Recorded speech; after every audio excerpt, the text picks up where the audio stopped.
Bienvenidos, gracias por estar aquí nuevamente. Nos encontramos el día de hoy con el doctor Miguel Valdés Orriaga, doctor en Relaciones Públicas, quien gentilmente ha aceptado mi invitación para conversar con nosotros sobre los orígenes de las relaciones públicas, un tema muy importante, básico, de conocimiento de todo profesional de las relaciones públicas, porque es importante, ¿no? Saber cómo nace, cómo evolucionan las relaciones públicas, cómo llegan a ser lo que son el día de hoy, y qué mejor que el doctor Miguel Valdés Orriaga para poder ilustrarnos sobre este importante tema que a veces, ¿no?, del cual no se comenta mucho porque nos gustan las cosas prácticas, ¿no? ¿Cómo aplico esto a la práctica? De repente la historia no me va a servir en mi día a día, pero de la manera como nos lo va a contar el doctor Valdés, ustedes se van a dar cuenta que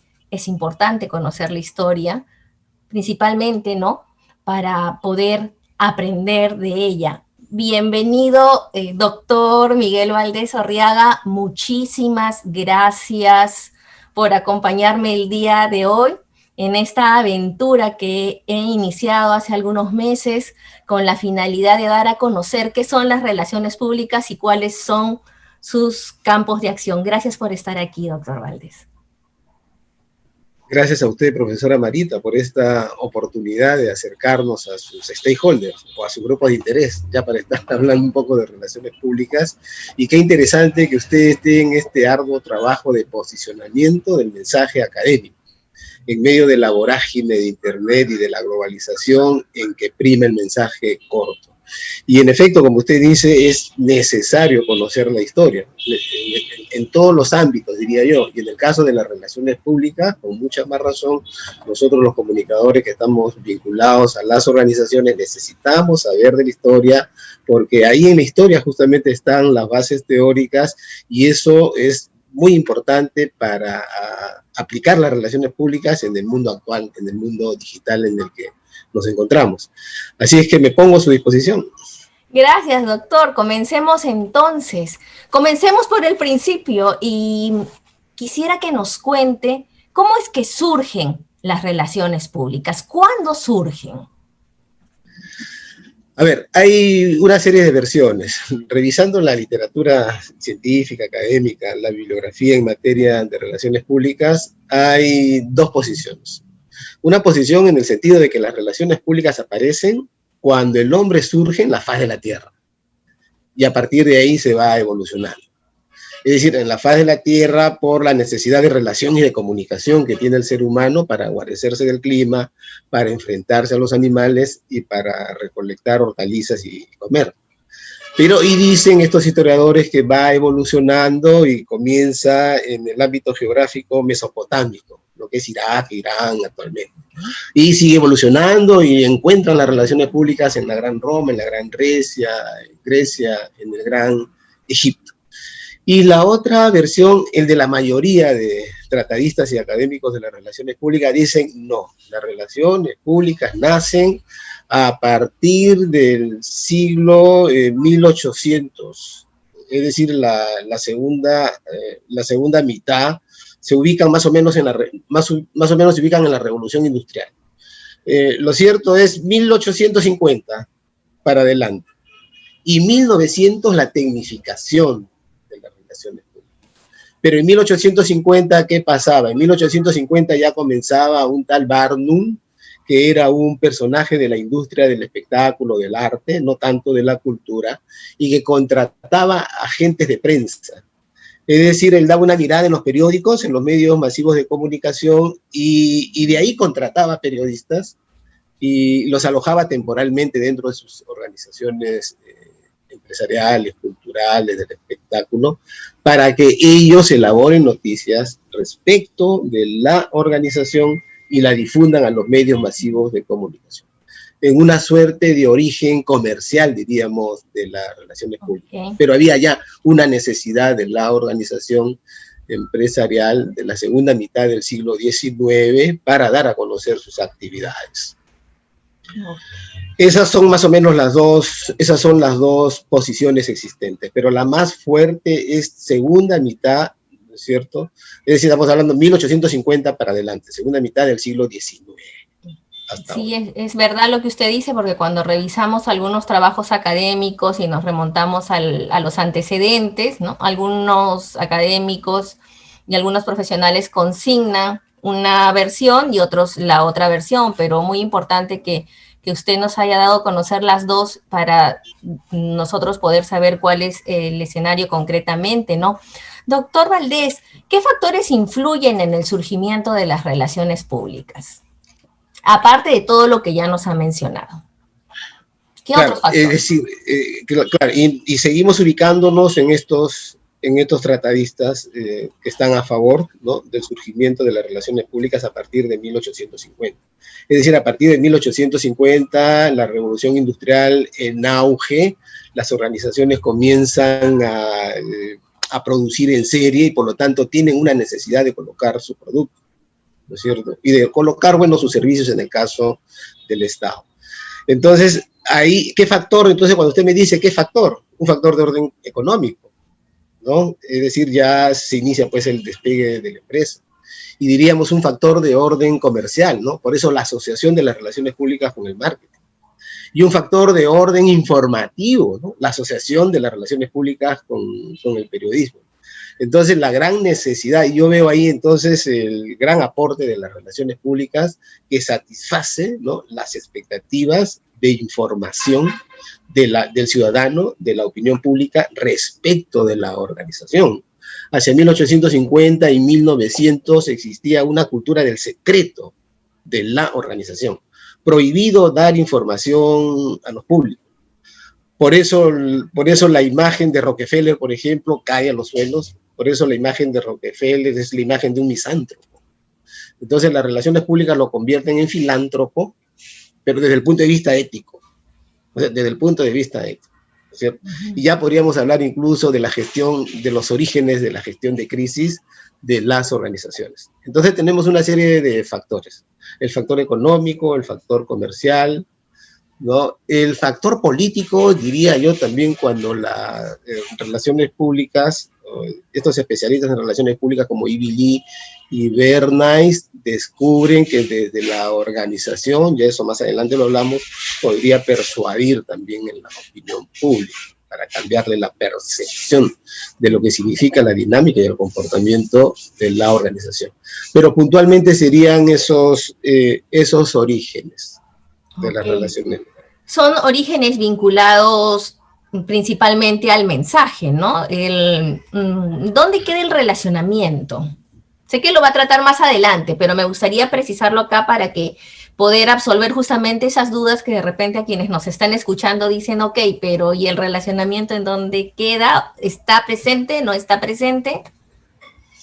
Claro, el relacionamiento, a ver, es un factor antropológico, es un factor social, es un factor humano. Entonces, si hablamos de los orígenes de la empresa era fundamentalmente lucrativa y no le interesaba el factor humano. Por lo tanto, no interesa el factor del relacionamiento humano-social, ¿cierto? Lo que quería la organización era lucrar. Por lo tanto, el relacionamiento ingresa en función al ingreso de las ciencias sociales que envuelven el comportamiento de las organizaciones. Y eso es más adelante, ¿no? Entonces ya estamos acá asociando la historia con la teoría, ¿no? Entonces, ¿cómo comienzan las relaciones públicas, ¿no? Desde la teoría de la información, porque usted ha dicho el mensaje. Entonces, la organización y el experto en relaciones públicas de la época se circunscribía al mensaje y a su impacto, ¿no es cierto? Es decir, querían impactar. Y los americanos son campeones en eso. Estaríamos hablando ya de la escuela norteamericana de las relaciones públicas. Y el relacionamiento viene con la escuela europea, más adelante, ¿no? Aunque Bernays da algunos atisbos de relacionamiento, pero eso es más adelante.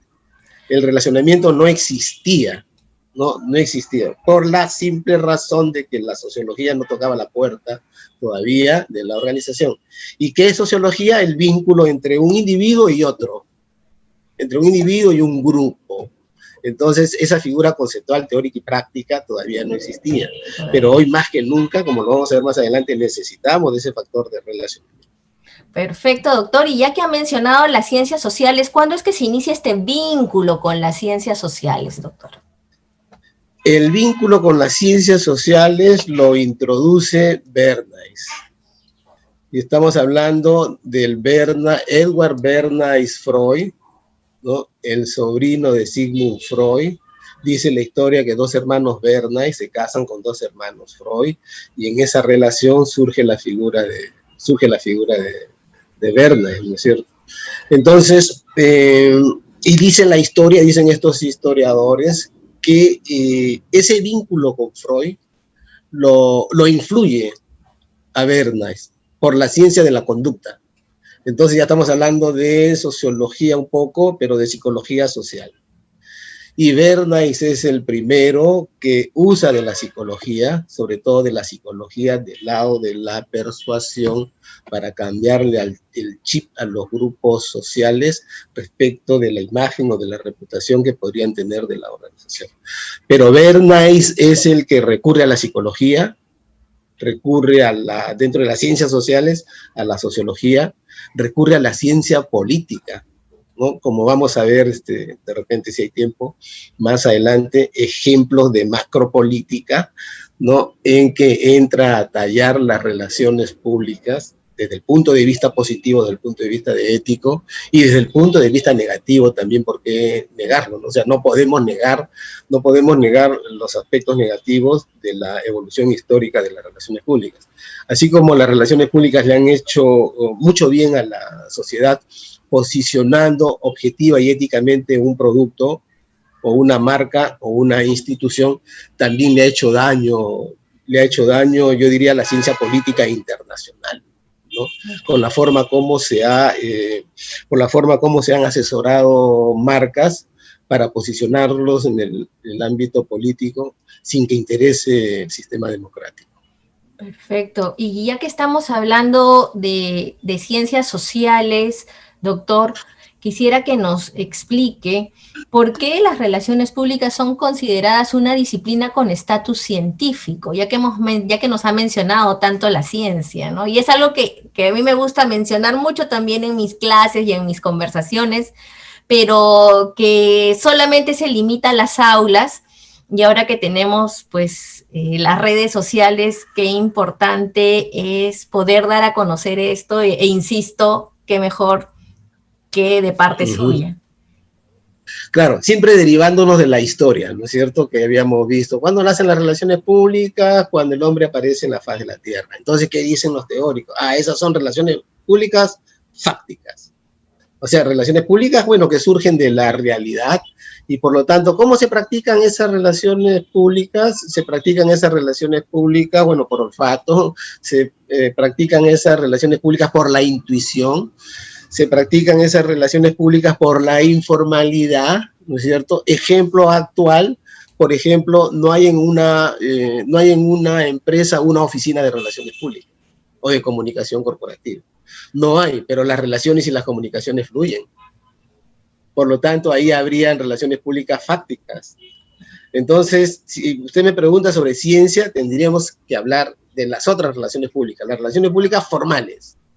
Okay. ¿No es cierto? Las relaciones públicas que ya tienen una definición, que tienen un concepto, que tienen un objeto de estudios, o sea, que van creando su objeto de estudios.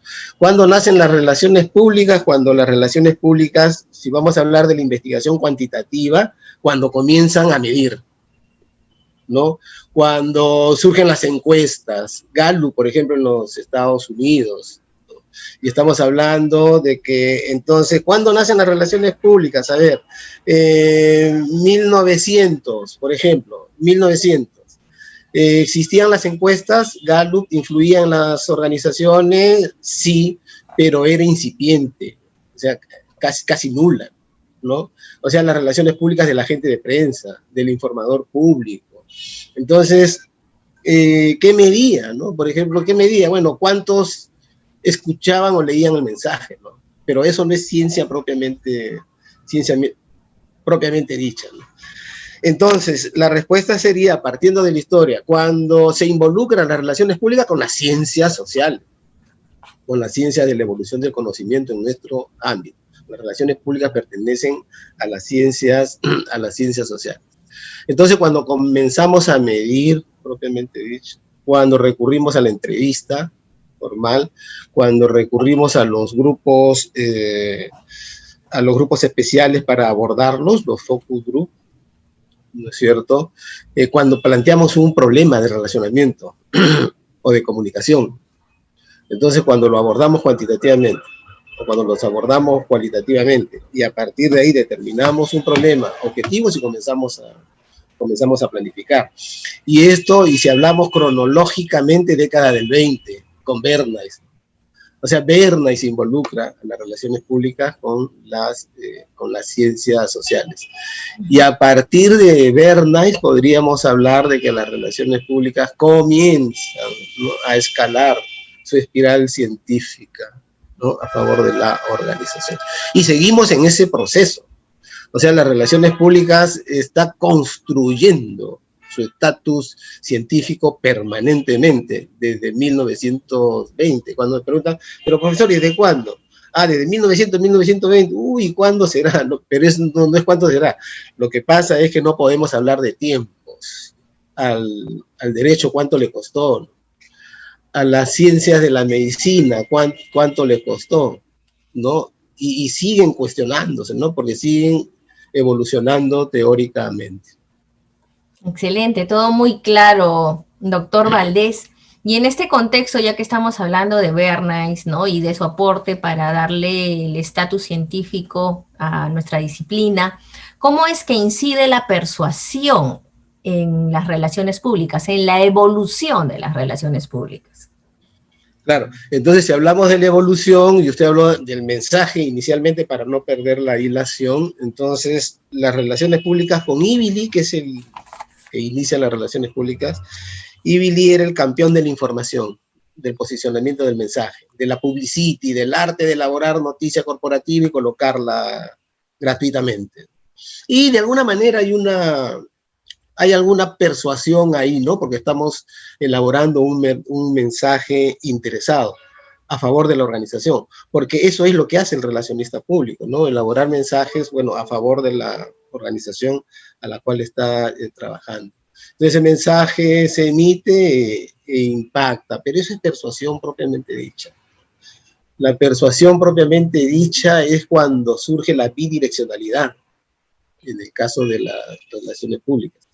Cuando la organización descubre de que tiene que hacer el feedback entre la organización y sus públicos, ¿no?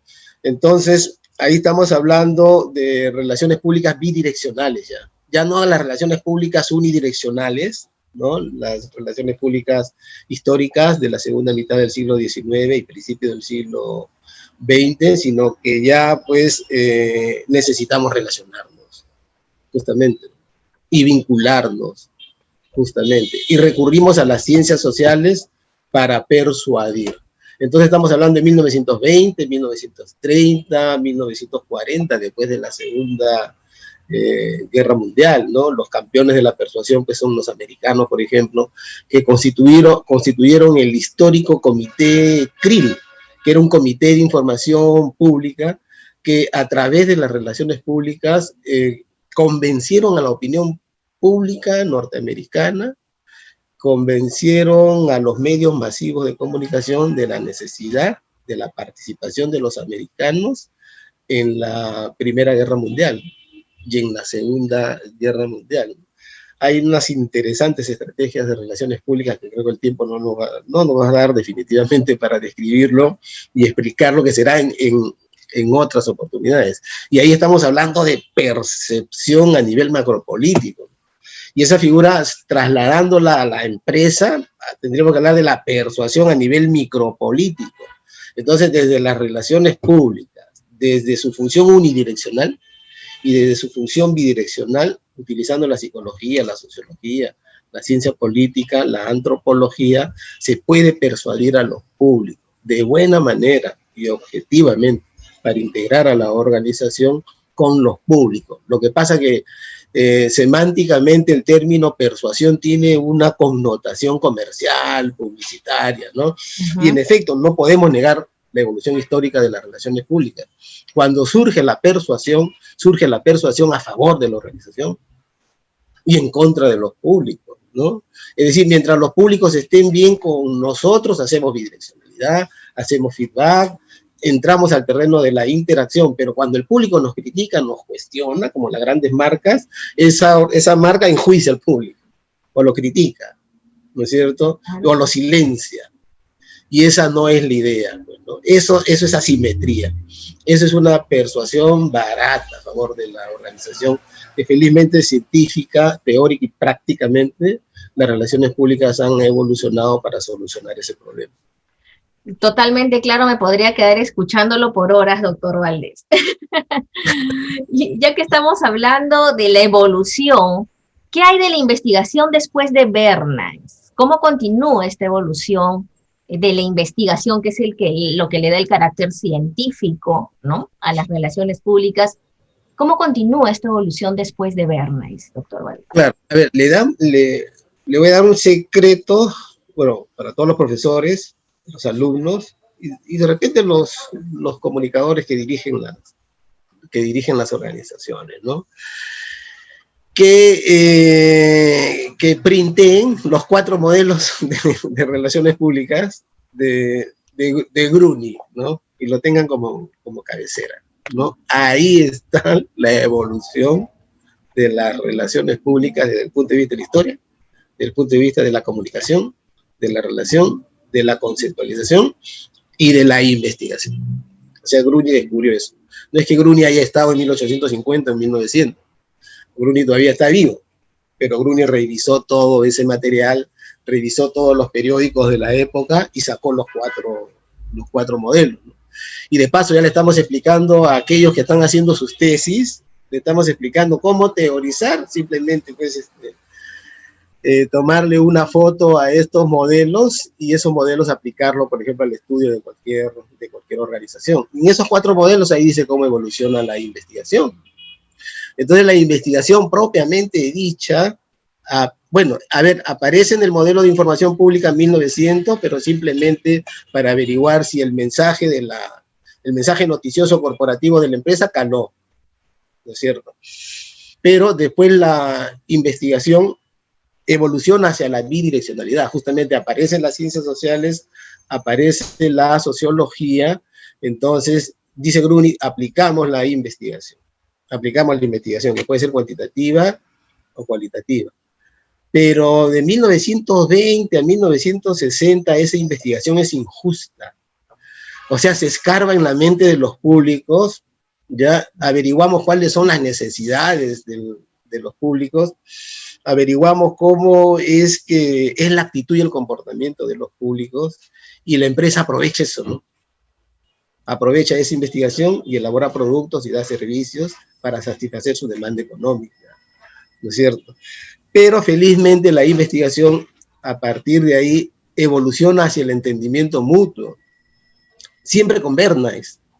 O sea, tenemos un Bernays que ha evolucionado en 3 etapas, ¿no? Bernays que está a favor de la información, Bernays que está a favor de la investigación, pero asimétrica.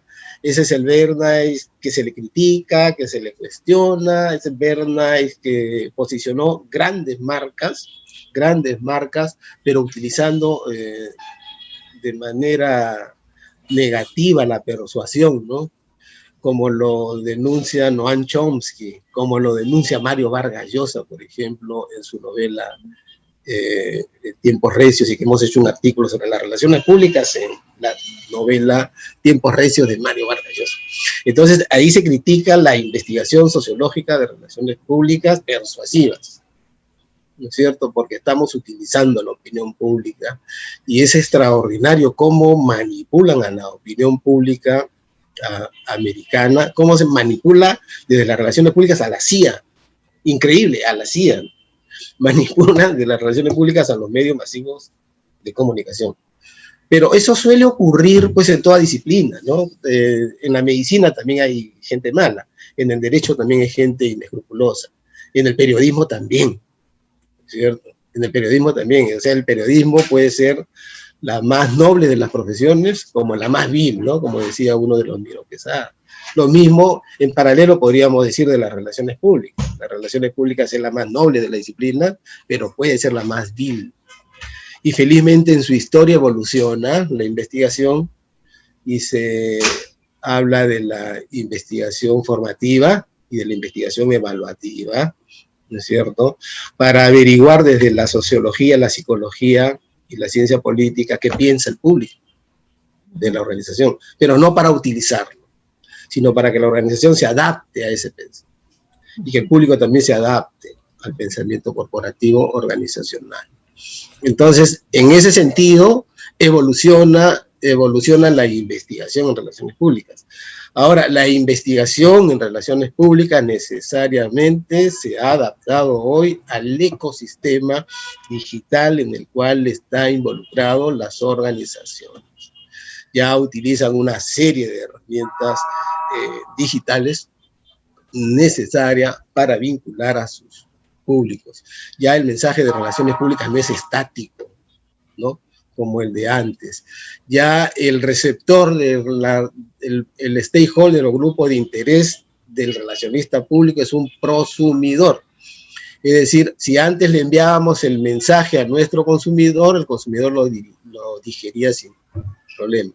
Hoy lanzamos un mensaje y si el mensaje está mal elaborado, ese mensaje puede traer consecuencias nefastas para la organización.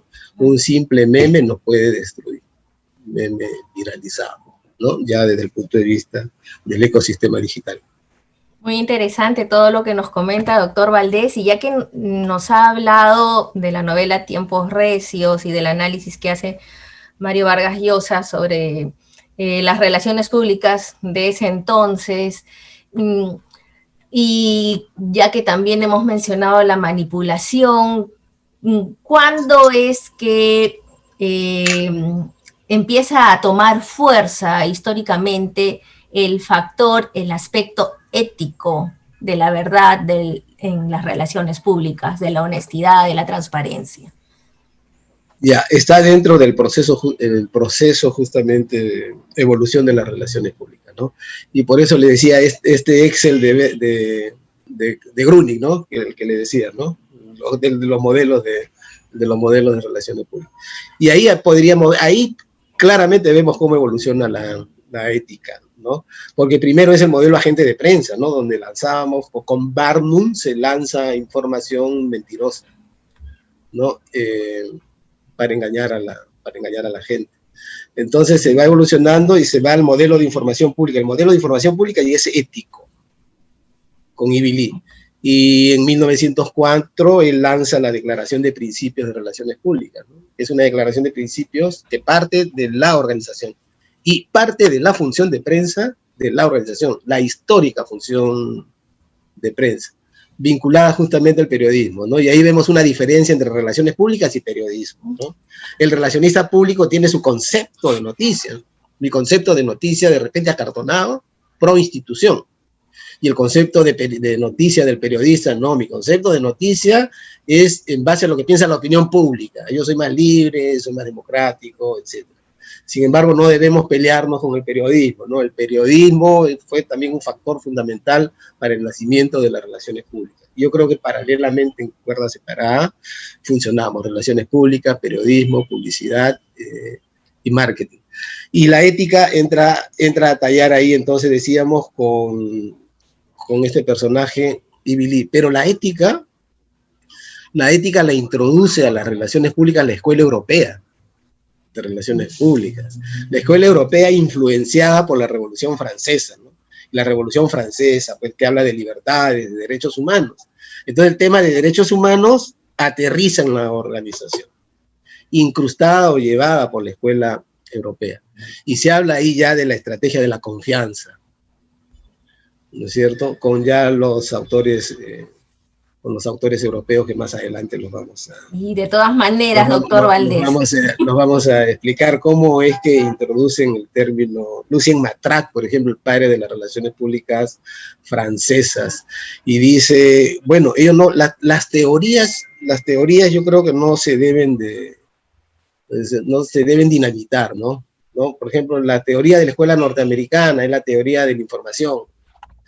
Y la escuela europea, bidireccionalidad también, ¿no? Relacionamiento, y dice, está bien, pues que la organización informe, pero que informe con ética, y que se relacione con sus públicos con derechos humanos, ¿no? Con ese encuentro y ese vínculo, que ahora es un factor necesario, ¿no? Y que la gente del mundo corporativo yo creo que se olvida, ¿no? Y yo creo que el factor de relaciones públicas que posicionó tanto el doctor Emilio Solórzano, porque él incorpora el constructo, el objeto de estudios de las relaciones públicas, ya para saltar la historia en 1999, ¿no? En su libro Relaciones Públicas Superiores, una nueva pedagogía, ahí introduce el objeto de estudio de las relaciones públicas.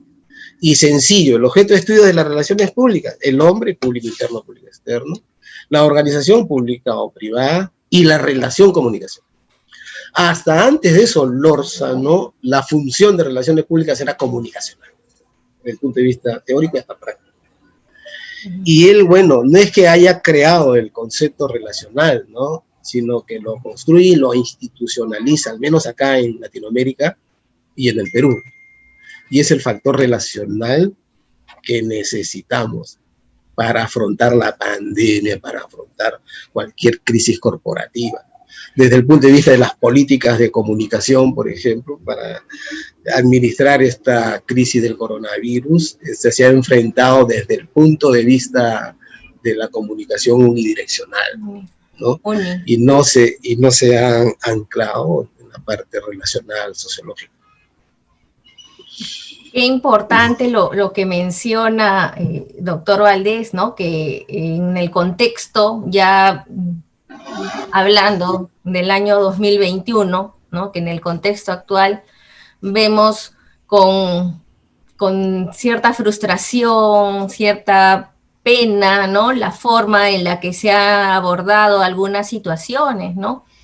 Y qué importante también recordar el aporte del doctor Emilio Solórzano, que junto con el profesor Román Pérez Senac de Uruguay, pues pudieron regalarnos esa publicación en el año 99, en que cuando leemos, ¿no? La sentimos tan actual, pero a la vez también pensamos qué pena que muchas organizaciones no tengan esta visión, ¿no? Entonces, realmente ellos hicieron un gran esfuerzo y que definitivamente ese librito que ya no se encuentra mucho, creo que ya ya no se agotó la edición, ya no lo pueden encontrar algunas personas, ¿no? Pero poco a poco vamos a ir conversando. ¿Le parece si vamos luego conversando sobre el libro para al menos subsanar el que no exista ya ninguna edición para quienes lo quieran adquirir? Solo un entre paréntesis, yo no tenía ese libro, pero por ahí hice un rescate y lo tengo ahí en un lugar especial de mi biblioteca. Y un libro editado por la Universidad de San Martín de Porres, además con la gran contribución, ¿no? que realizó para las relaciones públicas. Y muy importante. Con la gran contribución del doctor Johan Leeuwida, pues, ¿no? En alianza con el doctor Emilio Solórzano, yo creo que posicionaron las relaciones públicas en Perú y en Latinoamérica, ¿no? El doctor Johan permitió la fundación de la especialidad de relaciones públicas impulsada por el doctor Emilio Solórzano en la Universidad de San Martín de Porres. Y después la llevó al terreno internacional y fundan los dos en 1999 en la Ciudad Arqueológica de América, la Asociación Latinoamericana de Carreras Universitarias de Relaciones Públicas, ¿no? Que hasta hoy está extraordinariamente vigente y la preside México, nuestra amiga Nedelka Escala, un abrazo, de quien soy su secretario, secretario de la ALA. Un abrazo para la maestra Nedelka, que de repente en algún momento nos nos va a ver aquí en esta entrevista. Doctor Valdés, y ya para finalizar, realmente ha sido un deleite poder conversar con usted y recordar cosas tan importantes, tan lindas, importantes de la historia de las relaciones públicas a nivel internacional, a nivel nacional. No quiero dejarlo ir sin contar con su opinión con relación a una situación que a mí me apena. Yo creo que soy muy sensible, entonces las cosas me apenan, me frustran, pero me apenan también, ¿no? ¿Cuál es su punto de vista para usted? ¿A qué se debe que existan tantas organizaciones que no conozcan qué son las relaciones públicas y cuál es su potencial para contribuir a alcanzar los objetivos de negocio en el caso de que sea una empresa o alcanzar los objetivos institucionales en el caso de que sea una organización sin fines de lucro? ¿Qué pasa, doctor Valdés? ¿Qué sucede? Desde su punto de vista, además que tiene usted experiencia de práctica profesional, de muchos años en el sector público también, ¿no? Y en el sector privado. Claro, estimada profesora, yo creo que es una situación que no la debe apenar ni no la debe frustrar, porque no es un tema circunscrito a Perú. ¿Ya? Entonces, si damos una revisión de las relaciones públicas por algunos países de Latinoamérica, que pertenecen, por ejemplo, a la CAUR, encontramos también esta situación. Y encontramos esta situación, por ejemplo, en la denominación, por ejemplo, del nombre de las oficinas, ¿no? Históricamente las relaciones públicas nacen como oficinas de relaciones públicas con el nombre literal, ¿no? Pero después ya por el auge de la globalización y de las tecnologías de la información y de la comunicación, viene nueva terminología, ¿no? Y viene, por ejemplo, nombres de oficina como oficina de comunicación corporativa, u oficina de imagen, ¿no es cierto?, oficina de comunicación organizacional, etc. Pero son terminologías ya institucionalizadas, incluso, ¿no?, con las cuales convive sin ningún problema las relaciones públicas. Entonces, yo diría que ocurre eso, claro, por el desconocimiento de los líderes que dirigen las organizaciones, ¿no?, que tienen de repente el conocimiento de que el posicionamiento de su marca se dará en función a los impactos ante la opinión pública, en función hacia la conversión de hechos sociales en noticias corporativas y publicar, en función en la aparición de repente en los mass media y en los social media, ¿no? De repente, ¿no? Pero hablando del concepto justamente del constructo del doctor Solórzano, el objeto de estudios de las relaciones públicas, él dice, el hombre de la organización en su acción relacional y comunicacional, pero en un escenario sociocultural, dice él, en un escenario sociocultural en el que se desarrollan las organizaciones. Entonces no se conoce esta visión holística del relacionista público.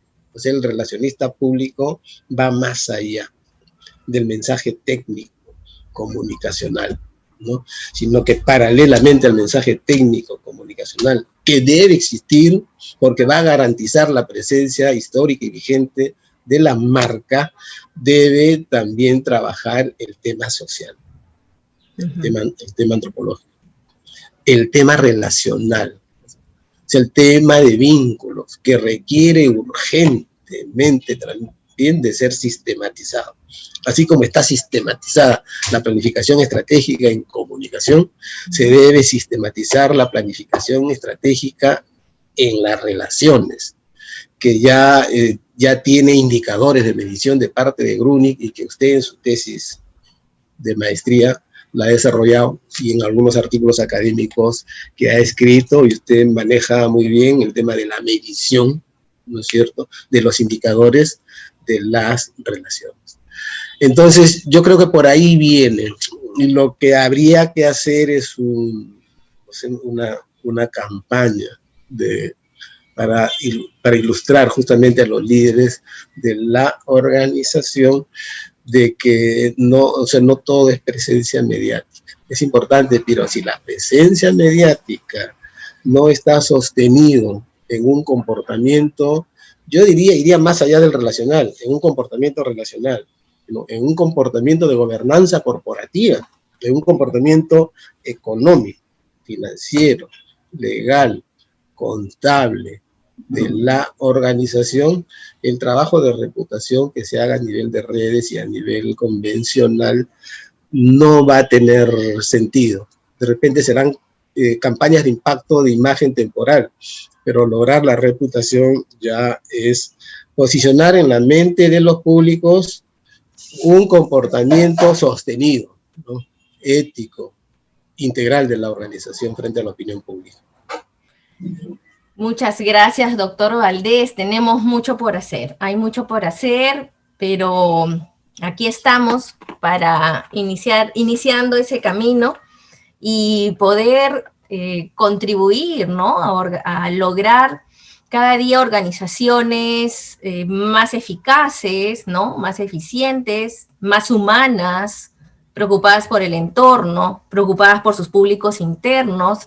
Todavía hay esperanza, así es que vamos a seguir en este camino y espero que usted nos pueda acompañar, seguir acompañando aquí en esto que estamos empezando, doctor Valdés. Muchas gracias por haberme acompañado el día de hoy. Ha sido sumamente enriquecedor escucharlo y seguramente piensan, estoy segura que quienes lo están escuchando también a través de las redes sociales piensan lo mismo que yo. Gracias, doctor. Gracias a usted por esta oportunidad de dar a conocer las relaciones públicas aplicadas, ¿no?, en el mundo de las organizaciones, y cuente conmigo para seguir apoyándolo en la difusión de la cultura de las relaciones públicas en el Perú y fuera. Muchas gracias, doctor Valdés. Muchas gracias por haber aceptado mi invitación. Y bueno, hemos llegado al final de esta entrevista. Les ofrecí que íbamos a variar nuestros jueves de webinars, que iba a tener invitados, y hoy hemos tenido a nuestro gran invitado, el doctor Miguel Valdés, quien nos ha podido ilustrar sobre la historia de las relaciones públicas, sobre los orígenes de las relaciones públicas, información tan importante para todo profesional, porque muchas veces no sabemos concretamente cuál fue, ¿no?, este crecimiento, cómo se dio este desarrollo, los aspectos positivos, los aspectos negativos, que es tan importante conocerlos. Esos aspectos negativos, normalmente queda lo negativo y por eso se sataniza una profesión, ¿no? ¿No? Entonces, importante dar a conocer y aceptar, porque es parte de la historia se acepta, pero también mostrar que la situación cambia en determinado momento y que ahora los objetivos son diferentes. Yo les agradezco a todos por haberme acompañado nuevamente y solamente recordarles que si quieren saber más sobre las relaciones públicas y sobre las comunicaciones, no se olviden que pueden encontrarla en mi plataforma de cursos de educación en relaciones públicas online, Solórzano Capacitación, www.solorsanocapacitacion.com, y en mi blog personal en la página web www.maritasolorzano.com. Y recordarles también que el próximo jueves 22 no tenemos webinar ni entrevista, sino es que es mi segunda masterclass en donde compartiré con ustedes cuáles son esas 5 habilidades que debe tener todo relacionista público exitoso. Ya les estaré dando detalles en los próximos días. Muchas gracias nuevamente, mucha salud, cuídense mucho, los quiero y hasta pronto. Nos vemos. Gracias. Gracias, doctor.